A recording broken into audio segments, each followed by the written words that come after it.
അതിന് വേണ്ടിയിട്ട് ഞാനിവിടെ 1/2 കിലോ ബീഫിൻ്റെ ലിവർ എടുത്തിട്ടുണ്ട്. നന്നായിട്ട് കഴുകി വൃത്തിയാക്കി വെച്ചേക്കുന്നതാണ്. ആദ്യത്തെ സ്റ്റെപ്പ് എന്നുള്ളത് ബീഫ് കുറച്ച് മസാലകളും കൊണ്ട് ചേർത്തിട്ട് നന്നായിട്ടൊന്ന് വേവിച്ചെടുക്കണം. അപ്പോൾ ആവശ്യത്തിനുള്ള ഉപ്പ് ചേർക്കാം, 1/2 ടീസ്പൂൺ മഞ്ഞൾപ്പൊടി, 1/2 ടീസ്പൂൺ മുളക് പൊടി, 1 ടീസ്പൂൺ മല്ലിപ്പൊടി, ഒരു 1/4 ടീസ്പൂൺ വരെ ചേർക്കാം. ചെറിയ സ്പൂണ് വിനീഗർ കൂടി ചേർക്കാം. വിനീഗർ ചേർക്കുന്നുണ്ട് തന്നെ ലിവർ കുറച്ചും കൂടി സോഫ്റ്റ് ആയിട്ടിരിക്കും. ഇനി ഇതെല്ലാം കൂടി നന്നായിട്ടൊന്ന് മിക്സാക്കി എടുക്കാം. ഇനി അടുത്തായിട്ട് ഇതൊന്ന് വേവിച്ചെടുക്കണം. ഒന്നുകിൽ കുക്കർ ഉപയോഗിച്ചിട്ട് വേവിച്ചെടുക്കാം, അല്ലാന്നുണ്ടെങ്കിൽ പാനോ കടായോ വെച്ചിട്ട് വേവിച്ചെടുക്കാം. ഇപ്പോൾ കുക്കറിലാണെന്നുണ്ടെങ്കിൽ ഒരു 3 വിസിലാകുമ്പോഴത്തേന് ബീഫ് നന്നായിട്ടൊന്ന് വെന്ത് കിട്ടും. അപ്പോൾ എൻ്റെ ലിവർ ഒത്തിരി ഓവർ കുക്ക് ചെയ്ത് കഴിഞ്ഞാൽ ഒത്തിരി അങ്ങ് ഹാർഡായിപ്പോവും. അതുകൊണ്ട് ഞാനെപ്പോഴും ബീഫിൻ്റെ ലിവർ അല്ല കടായോ പാനോ ഉപയോഗിച്ചിട്ടാണ് വേവിച്ചെടുക്കുന്നത്. മസാലയൊക്കെ പുരട്ടി എടുത്തിട്ടുണ്ട്. ഇനി ഒരു 10 മിനിറ്റ് ഇതിങ്ങനെ ഒന്ന് റെസ്റ്റ് ചെയ്യാനായിട്ട് വെക്കാം. ലിവറിൽ മസാലയൊക്കെ പുരട്ടി വെച്ചിട്ട് ഇപ്പോൾ ഒരു 10 മിനിറ്റ് കഴിഞ്ഞിട്ടുണ്ട്. നമുക്കിനി ലിവർ ഒന്ന് വേവിച്ചെടുക്കാം. ഇപ്പോൾ ഞാൻ പാനിലാണ് വേവിച്ചെടുക്കുന്നത്. അപ്പോൾ കുക്കർ വേണമെങ്കിൽ കുക്കറിൽ വേവിച്ചെടുക്കാം. കുക്കറിലാണെന്നുണ്ടെങ്കിൽ ഒരു 2 മുതൽ 3 വിസിൽ വരുന്നവരെ ഒന്ന് വേവിച്ചെടുക്കാം. ഇതിലിപ്പോൾ എണ്ണയൊന്നും ചേർക്കില്ല, ജസ്റ്റ് ലിവർ ഒന്ന് വേവിച്ചെടുക്കുകയാണ് ചെയ്യുന്നത്. ഇതിൽ അധികം വെള്ളം ചേർക്കണ്ട, കാരണം ഇത് ചെറുതായിട്ടൊന്ന് കുക്കായി വരുമ്പോൾ തന്നെ ഇതിൽ നിന്ന് തന്നെ വെള്ളം ഇറങ്ങും. അതുകൊണ്ട് തന്നെ നമ്മൾ മസാല മിക്സാക്കിയ പാത്രത്തിൽ 1 ടേബിൾ സ്പൂൺ വെള്ളം ചേർത്തിട്ട് ഒന്ന് മിക്സാക്കിയ ശേഷം ഇതിലോട്ട് ഒഴിച്ചോടും. ഇനി ഇതൊരു മീഡിയം ഫ്ലെയിമിൽ 15 മുതൽ 20 മിനിറ്റ് ഒന്ന് വേവിച്ചെടുക്കാം. ലിവർ വേകുന്ന സമയം കൊണ്ട് നമുക്ക് കുറച്ച് കാര്യങ്ങൾ റെഡിയാക്കി എടുക്കാനായിട്ടുണ്ട്. അതായത് കുറച്ച് ഇഞ്ചിയും കുറച്ച് വെളുത്തുള്ളി എടുത്തിട്ടുണ്ട്. ഇഞ്ചി ചെറിയ കഷ്ണം എടുത്താൽ മതിയാവും, വെളുത്തുള്ളി കുറച്ച് അധികം എടുക്കുക. ഇനി ഇതിൻ്റെ കൂടെ ഒരു ചെറിയ സ്പൂണ് പെരിഞ്ജീരകം, ഗരം മസാലയിലൊക്കെ ചേർക്കില്ലേ വലിയ ജീരകം, അതും കൂടി ചേർത്തിട്ട് ഒന്ന് ചതച്ചെടുക്കാം. മിക്സിയിൽ ചെറിയ ജാറിലൊന്ന് ചതച്ചെടുക്കാം. അപ്പോൾ അത് ചതച്ചെടുത്ത് റെഡിയാക്കി വെക്കണം. കുറച്ച് ചെറിയുള്ളി എടുത്തിട്ടുണ്ട്. എപ്പോഴും ലിവറിന് ചെറിയുള്ളി ചേർക്കുന്നതാണ് കൂടുതൽ ടേസ്റ്റ്. ഒരു പിടി എടുക്കുക, അതായത് ഒരു 15 മുതൽ 20 ചെറിയുള്ളി എടുത്തിട്ടുണ്ട്. പിന്നെ 2 സവാള കുറഞ്ഞാലും കുഴപ്പമില്ല, ചെറിയുള്ളി കൂടുതൽ ചേർക്കുന്നതാണ് കൂടുതൽ ടേസ്റ്റ്. പിന്നെ കുറച്ച് പച്ചമുളക്. അപ്പോൾ സവാള ഞാൻ നീളത്തിലൊന്ന് കട്ട് ചെയ്തെടുക്കാം, അതുപോലെ തന്നെ ചെറിയുള്ളി. അപ്പോൾ സവാള കട്ട് ചെയ്യുമ്പോൾ മാക്സിമം ചെറുതായിട്ട് തന്നെ കട്ട് ചെയ്യാനായിട്ട് ശ്രദ്ധിക്കുക, ഒത്തിരി തിന്നായിട്ട് തന്നെ കട്ട് ചെയ്യുക. നമുക്കൊന്ന് റോസ്റ്റ് ചെയ്തെടുക്കാനായിട്ടുള്ളതാണ്. അപ്പോൾ ഇതൊക്കെ ഞാനൊന്ന് റെഡിയാക്കി വയ്ക്കാം. ലിവർ കുക്കാക്കാൻ വെച്ചിട്ട് ഇപ്പോൾ ഒരു 20 മിനിറ്റ് ആയിട്ടുണ്ട്. വെള്ളമൊക്കെ വറ്റി അത്യാവശ്യം വെന്തിട്ടുണ്ട്. കണ്ടു നോക്കൂ, അപ്പോൾ അത്യാവശ്യം വെന്തിട്ടുണ്ട്. അപ്പോൾ ഇത് ഒത്തിരി ഓവർ കുക്ക് ചെയ്ത് കഴിഞ്ഞാൽ ഒത്തിരി ഹാർഡായിപ്പോവും. ഇനി ഗ്യാസ് ഓഫാക്കാം. ഇനി നമുക്ക് ലിവർ ഒന്ന് നന്നായിട്ടൊന്ന് റോസ്റ്റ് ചെയ്തെടുക്കണം. അതിന് വേണ്ടിയിട്ട് നല്ല ചുവട് കട്ടിയുള്ളൊരു പാത്രം എടുക്കാം. ഞാനിപ്പോൾ ഉരുളിയാണ് എടുത്തേക്കുന്നത്. അത് ഒരു 2 ടേബിൾ സ്പൂൺ വെളിച്ചെണ്ണ ഒഴിച്ചിട്ടുണ്ട്. കുറച്ച് കടുക് ചേർക്കാം, നന്നായിട്ട് പൊട്ടിയിട്ടുണ്ട്. ഇനി ഇതിലോട്ട് കുറച്ച് വറ്റൽമുളക്, കുറച്ച് കരിവേപ്പില, പിന്നെ ഉണ്ടെങ്കിൽ തേങ്ങാക്കൊത്ത് ചേർക്കാം കേട്ടോ. തേങ്ങാക്കൊത്ത് ചേർത്താൽ കുറച്ചും കൂടി ടേസ്റ്റിയാണ്. ഞാനിപ്പോൾ ചേർക്കുന്നില്ല. തേങ്ങാക്കൊത്ത് ഉണ്ടെന്നുണ്ടെങ്കിൽ ഈ സമയം തേങ്ങാക്കൊത്തും കൂടി ചേർക്കാം, അല്ലെങ്കിൽ ലാസ്റ്റ് വേണമെന്നുണ്ടെങ്കിൽ ചേർക്കാം. ഇതിലോട്ട് നമ്മൾ നേരത്തെ ചതച്ച് വെച്ചിരിക്കുന്ന ഇഞ്ചി, വെളുത്തുള്ളി, പെരിഞ്ജീരകം അതും കൂടി ചേർക്കാം. ഇത് പച്ചമണം മാറണം. 1 മിനിറ്റ് നന്നായിട്ടൊന്ന് വഴറ്റിയെടുക്കാം. ഇഞ്ചി വെളുത്തുള്ളി നന്നായിട്ടൊന്ന് വഴറ്റിയെടുത്തിട്ടുണ്ട്. ഇനി ഇതിലോട്ട് സവാളയും ചെറിയ ഉള്ളിയും കൂടി ചേർത്തെടുക്കാം.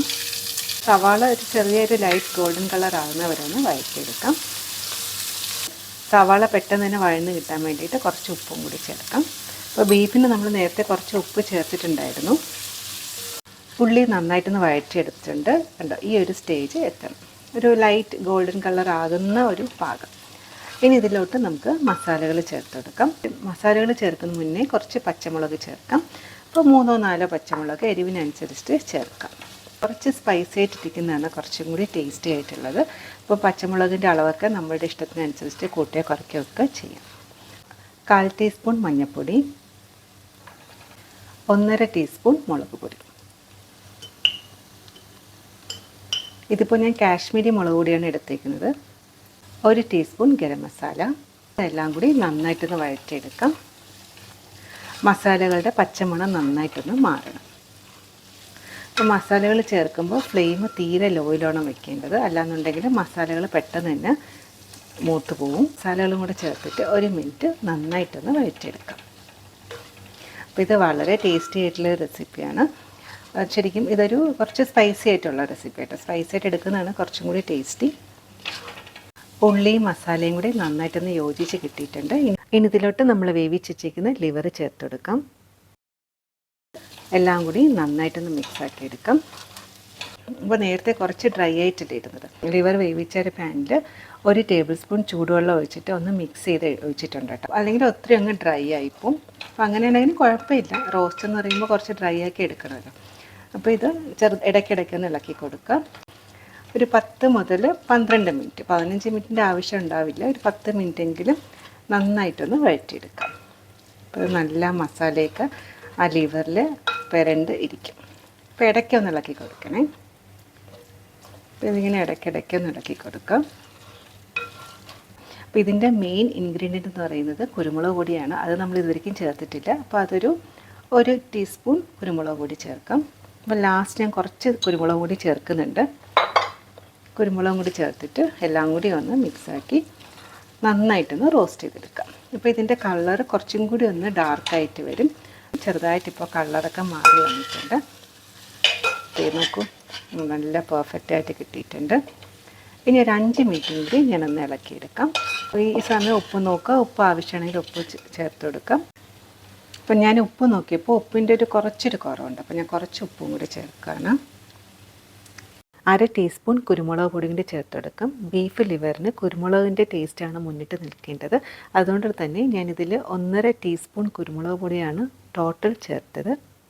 ഇതിപ്പോൾ 1/2 കിലോയിലേ ഉള്ളൂ. അതുകൊണ്ടാണ് 1.5 ടീസ്പൂൺ ചേർത്തത്. ഉള്ള പെരിഞ്ജീരക പൊടിയും കൂടി ചേർക്കാം. ഇതെല്ലാം കൂടി ഒരു 5 മിനിറ്റും കൂടി നന്നായിട്ടൊന്ന് വഴറ്റിയെടുക്കാം. 5 മിനിറ്റും കൂടി നന്നായിട്ടൊന്ന് വഴറ്റിയെടുത്തിട്ടുണ്ട്. അങ്ങനെ നമ്മുടെ ബീഫ് ലിവർ റെഡി ആയിട്ടുണ്ട്. നല്ല ടേസ്റ്റ് ഉണ്ട് കേട്ടോ. പക്ഷെ നല്ല എരിവുമുണ്ട്. അപ്പോൾ അപ്പം, പിന്നെന്താ പൊറോട്ട, ചപ്പാത്തി, ഇതിൻ്റെ കൂടെയൊക്കെ നല്ലൊരു കോമ്പിനേഷനാണ്. 1-2 കാര്യങ്ങളും കൂടി ലാസ്റ്റ് ചേർക്കാനായിട്ടുണ്ട്. കരിവേപ്പില, പിന്നെ തേങ്ങാക്കൊത്ത് വേണമെന്നുണ്ടെങ്കിൽ ഈ സമയത്ത് ചേർക്കാം കേട്ടോ. ഞാനിപ്പോൾ തേങ്ങാക്കൊത്ത് ചേർക്കുന്നില്ല. 1 സ്പൂണ് പച്ച വെളിച്ചെണ്ണ. ഇനി ഗ്യാസ് ഓഫാക്കാം. അങ്ങനെ കുരുമുളക് ഇട്ട് വരട്ടി എടുത്ത് ബീഫ് ലിവർ റെഡി ആയിട്ടുണ്ട്. വളരെ ടേസ്റ്റി ആയിട്ടുള്ള റെസിപ്പിയാണ്. തീർച്ചയായിട്ടും ട്രൈ ചെയ്ത് നോക്കുക. ഇന്നത്തെ റെസിപ്പി എല്ലാവർക്കും ഇഷ്ടപ്പെട്ടാണെന്ന് വിചാരിക്കുന്നു. ഈ ഒരു റെസിപ്പി ട്രൈ ചെയ്ത് നോക്കിയിട്ട് ഫീഡ്ബാക്കും കൂടെ അറിയിക്കാൻ മറക്കരുത്. റെസിപ്പി ഇഷ്ടപ്പെട്ടാൽ ഒന്ന് ഷെയർ ചെയ്തും കൂടെ സപ്പോർട്ട് ചെയ്യണേ. അപ്പോൾ ഇതുപോലെ വേറെ റെസിപ്പി ആയിട്ട് കാണാം. താങ്ക്